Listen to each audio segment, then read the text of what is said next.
Bonjour à tous. Disparition brutale, soudaine, menace, intimidation. Au moment où ils veulent mettre en place une société de surveillance totale, reconnaissance faciale, censure des réseaux sociaux, etc. Que se passe-t-il? Que se passe-t-il en Macronie? Des étrangetés, un régime qui se radicalise. Pourquoi? Parce qu'il sait qu'il veut nous mener vers la guerre totale et qu'il a besoin d'une obéissance totale, qu'aucune voix dissidente ne se fasse plus entendre.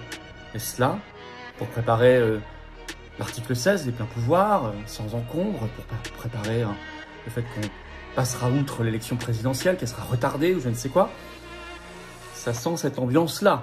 Dans cette vidéo, parfois les choses terribles, vous savez qu'il y a des mots un peu interdits sur YouTube, comme on dira se donner la mort, voilà, ce sera plus simple, vous avez compris. D'abord, des étrangetés et des menaces. En 5 mois, 3 agents français de la Direction Générale des Services Intérieurs, DGSI, donc on est dans les services de renseignement, services secrets, dont le dernier, le 2 juin, c'est vraiment pas vieux, ont été retrouvés morts par eux-mêmes, officiellement, dans l'enceinte de la DGSI à Levallois-Perret. Le Parisien en parle le 3 juin dans un article, je cite, « Le scénario est quasiment identique.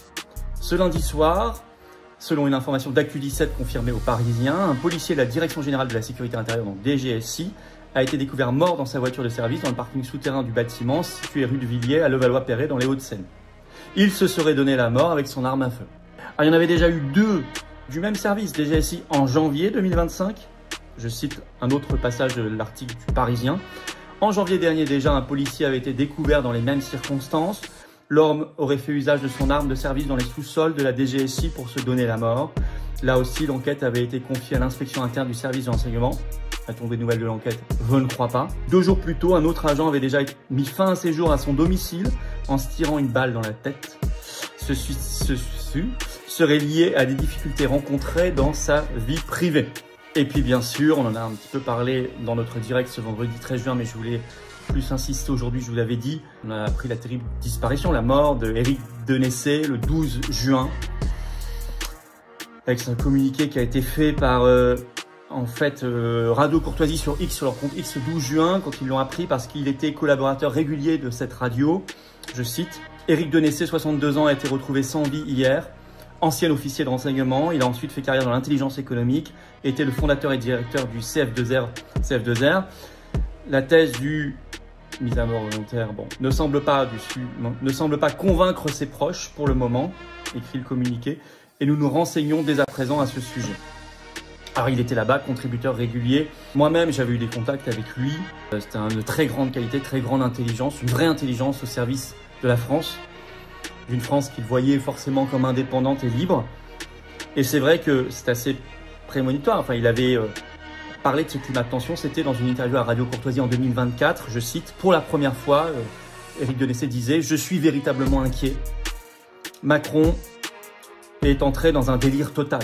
Une irrationalité totale. » Il ajoutait les têtes étoilées, l'état-major est dans un silence total.